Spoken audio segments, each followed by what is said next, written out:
नई नवेली बहुरानी गीता सास रमा जी के लिए चाय लेकर आई ही थी कि उसे देखते ही रमा जी बिफर पड़ी और वहीं से बैठे बैठे बड़ी बहू सुमन को आवाज़ देते हुए कहा, ये क्या है सुमन बहू, तुमने मुझे कप में चाय क्यों भिजवाई? तुम्हें पता है ना कि मैं कांच के गिलास में चाय पीती हूँ, फिर भी तुमने ये दुमछल्ले वाला कप भिजवा दिया।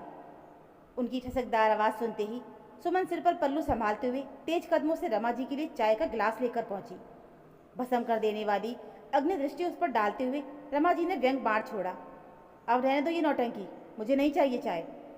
सुमन ने क्षमा मांगते हुए अनुनय भरे स्वर में कहा, पी लीजिए माँ जी, गलती हो गई, आगे से मैं बिल्कुल ध्यान रखूंगी।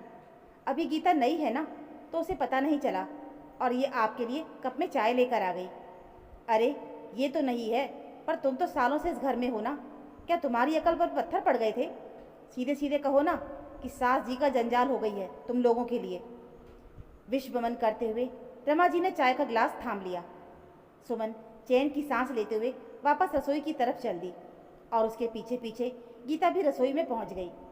उसने आतंकित स्वर में फुसफुसाते हुए सुमन से कहा, ये क्या था भाभी, माँ जी को अगर सीमा पर भेज दिया जाए ना तो आधे दुश्मन तो उनके व्यंग बाण से ही धराशायी हो जाएंगे। सुमन ने बड़ी कठिनता से अपनी मुस्कान रोकी और नकली गुस्सा दिखाते हुए गीता को आंखें दिखाईं। गीता ने भी हंसकर कान पकड़ लिए। सुमन बड़ी फुर्ती से सारे काम निपटाने लगी, साथ में गीता भी उसकी मदद करती जा रही थी और उसके काम के तौर तरीके देखकर सीखने का प्रयत्न भी कर रही थी। जल्दी ही दोनों ने मिलकर रसोई का काम निपटा लिया। दोनों भाइयों सुमन और गीता के पति को नाश्ता कराकर उनका टिफिन भी पैक करके दे दिया। दोनों भाई अपने अपने काम पर निकल गए। तब तक रमा जी ने नहा धोकर पूजा पर बैठ गई थी, जिसमें उन्हें प्रतिदिन लगभग 1 घंटा लगता था।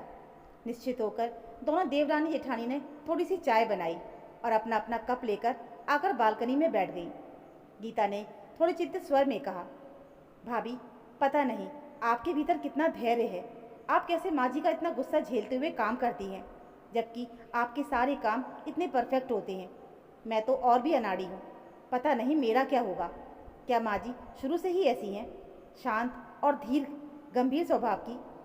सुमन उसकी मासूम बातों पर मुस्कुरा पड़ी। तुम्हें पता है गीता, जब ये दोनों भाई छोटे थे तभी ससुर जी गुजर गए थे। ससुराल वालों ने उन्हें मनहूस कहकर अलग थलग कर दिया था। माँ जी के मायके में बस उनके एक ही भाई थे जो आर्थिक रूप से स्वयं ही तंगी से गुजर रहे थे। ऐसे में माँ जी ने जैसे तैसे लोगों के कपड़े सिलकर दोनों भाइयों को पाला पोसा। आज वो जो कुछ भी हैं केवल माँ जी के त्याग और तपस्या के कारण ही है। लेकिन अकेले ही सारी विषमताएं झेलते झेलते माँ जी का स्वभाव थोड़ा रूखा हो गया है, मगर वो दिल की बहुत अच्छी हैं। सबके लिए उनके मन में ममता का सागर लहराता रहता है। उन्होंने जीवन में खुशियाँ बहुत कम देखी है ना, इसलिए उनका स्वभाव थोड़ा कड़क हो गया है। इस सफ़ेद रंग ने उनके जीवन के सारे रंग छीन लिए हैं और अब वो स्वयं को बदल नहीं पा रही। मुझे मालूम है कि वो हृदय से मुझे बहुत प्यार करती हैं, लेकिन मैं जब से आई हूँ मेरे साथ भी उनका व्यवहार ऊपर से ऐसा ही रहता है। ना कुछ मौज मस्ती कर सकती हूँ, ना कहीं घूमने जा सकती हूँ, क्योंकि वो घर से बाहर कहीं नहीं जाती। ऐसे में उन्हें अकेले छोड़कर जाना मेरे लिए संभव नहीं हो पाता। लेकिन मेरा बहुत ध्यान भी रखती हैं। मुझे आइसक्रीम पसंद है तो बेटों से आइसक्रीम मंगवाकर चुपके से फ्रिज में रख देती हैं। कोई भी मौका होता है तो चुन चुन कर मेरे लिए साड़ियाँ और गहने मंगवाती हैं। मैं सब कुछ समझती हूँ गीता, लेकिन उनके व्यवहार में कैसे बदलाव लाऊं ये समझ नहीं पा रही हूँ। गीता ने हौले से सुमन का हाथ दबाते हुए कहा, आप चिंता मत करो भाभी, अब मैं आ गई हूँ ना, सब कुछ रास्ता निकाल लूँगी। माँ जी अगर नारियल समान है तो उनके अंदर जो स्नेह की धार है उसका रस स्वादन मैं करके ही रहूँगी। चलो आज दोपहर में आप तैयार रहना, आज हम तीनों बाहर घूमने चलेंगे। आप, मैं और माँ जी थोड़ी बहुत शॉपिंग करेंगे और कुछ खा पी कर आएंगे। जैसे जीवन से कुछ खुशी के पल चुराने का अधिकार सभी को है, वैसे ही मुझको भी, आपको भी और माँ जी को भी। तेरा दिमाग तो ठिकाने पर है क्या, अनाप शनाप बोले जा रही है? सुमन ने चिहुक कर कहा तो गीता बाईं आंख दबाकर मुस्कुरा पड़ी। तभी माँ जी की पूजा की घंटी बज उठी। दोनों बहुएं हड़बड़ाकर उठ गईं। गीता ने फुसफुसाते हुए कहा, भाभी आप माँ जी को नाश्ता करवाओ, मैं बस 15 मिनट में आई, और अगर इस बीच में माँ जी मेरे बारे में पूछे तो बोल देना मैं नहाने गई हूँ। इससे पहले कि सुमन कुछ बोल पाती, गीता स्कूटी की चाबी लेकर ये जा और वो जा। गनीमत था कि सुमन ने रमा जी के सामने नाश्ते की थाली रखी ही थी कि उनके भाई का फ़ोन आ गया। माँ जी ने बातें करते हुए धीरे धीरे नाश्ता करना शुरू कर दिया। जब तक उनका नाश्ता खत्म हुआ तब तक घर के पिछले दरवाजे से गीता अंदर आ गई। उसके हाथ में एक पैकेट था। उसने होठों पर उंगली रखते हुए सुमन को चुप रहने का इशारा किया। उसने पैकेट को सोफे के कुशन के पीछे छुपा के रख दिया। सुबह के 11 बज चुके थे। गीता और सुमन दोनों नहा धोकर तैयार हो गए। गीता ने सोफे से पैकेट उठाया और उसमें से हल्के आसमानी रंग की साड़ी निकाली। साड़ी लेकर वो रमा जी के पास पहुंची और बड़े मनुहार से साड़ी उनके कंधे पर उड़ाते हुए कहा, माँ जी, आज आप ये साड़ी पहन लो ना प्लीज़। रमा जी ने ऐसे चौंकी जैसे 1000 बिच्छुओं ने एक साथ डंक मार दिया हो। तेरी हिम्मत कैसे हुई मुझ पर ये रंगीन साड़ी रखने की? मैं सफ़ेद साड़ी पहनती हूँ और हमेशा वही पहनूंगी। उन्होंने साड़ी झटक कर ज़मीन पर फेंक दी। गीता एक पल को तो स्तब्ध रह गई। फिर उसने ज़मीन पर पड़ी हुई साड़ी उठाई और रमा जी के कंधे से झूल गई। माँ जी, बस आप आज मेरे लिए ये पहन लो। चलो मैं आपको पहनाती हूँ। रमा जी बड़बड़ाती रही, लेकिन गीता उनको ज़बरदस्ती खींचकर उनके कमरे में लेकर चली गई और वहाँ जाकर उनके नाना करते हुए भी उनको वो साड़ी पहना डाली और मुस्कुराते हुए उनके कमरे से निकल गई। रमा जी अभी भी बड़बड़ा ही रही थी, लेकिन सुमन ने उनके कमरे में खुले दरवाजे से देखा कि वो आईने में स्वयं को आड़ी तिरछी होकर निहारती भी जा रही थी। गीता ने आकर पैकेट में से पर्ल का एक हल्का सा सेट निकाला और जाकर रमा जी को पहनाने लगी। रमा जी ने फिर गीता को झिड़का, ये क्या कर रही है? मुझे नहीं पहनना ये अंट-शंट, हट परे। गीता ने ज़बरदस्ती नेकलेस उनके गले में डाल दिया और उनको आईने की तरफ मोड़ कर कहा, देखिए ना माँ जी, इतना अच्छा तो लग रहा है, बस आज मेरे लिए पहन लीजिए।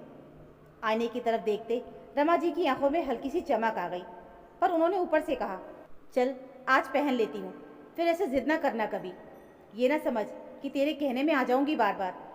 मुस्कुराते हुए गीता रमा जी का हाथ पकड़कर बाहर ले आई और बाहर खड़ी कार में बैठा दिया। सुमन ने झटपट दरवाजे में ताला लगाया। गीता ने कार स्टार्ट की और कार दौड़ पड़ी बगल वाले मॉल की तरफ। रमा जी ने खिड़की का कांच थोड़ा नीचे सरका लिया और आंखें मूंदकर चेहरे पर ठंडी हवा लेने लगी। मॉल पहुंचकर गीता ने गाड़ी रोकी और अनुनय भरे शब्द में रमा जी से कहा, माँ जी, हम यहाँ आए हैं, प्लीज़ आप यहाँ मत डांटना। घर चल के फिर आपको जितना डांटना हो आप हम दोनों को डांट लेना। अभी चलो हमारे साथ। रमा जी के चेहरे पर झिझक साफ दिखाई दे रही थी, फिर भी मन मारकर उन दोनों के साथ चली गई।